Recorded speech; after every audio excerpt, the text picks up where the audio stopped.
Merci Madame la Présidente. Madame la Ministre, il y a un an s'est tenu le sommet Paris-Balkans dans le cadre du processus de Berlin. L'encouragement des pays des Balkans occidentaux à renforcer leur coopération apparaît essentiel pour la stabilité de la région et de l'ensemble de l'Europe. Dans le cadre d'échanges privilégiés, les défis auxquels doivent faire face les pays des Balkans et de l'Union européenne sont stratégiques, notamment dans le contexte de la crise des réfugiés et de la lutte contre le terrorisme. La question est, quelle est la position de la France sur le rapprochement européen des pays des Balkans occidentaux, notamment sur condition d'un processus d'adhésion à l'Union européenne à laquelle certains pourraient prétendre?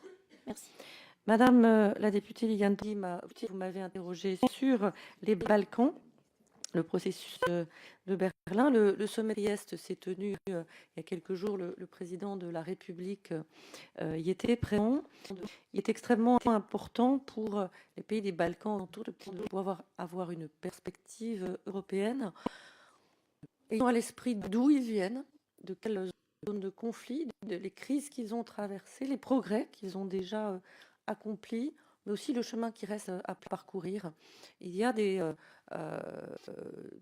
orientations très claires, des objectifs très bien connus et très partagés en matière d'état de droit, de lutte contre la corruption, de lutte contre la criminalité organisée, de gouvernance démocratique dans ces pays. Nous avons, avec chacun d'entre eux individuellement et puis entre l'Union européenne et les Balkans occidentaux, un dialogue très étroit, très confiant.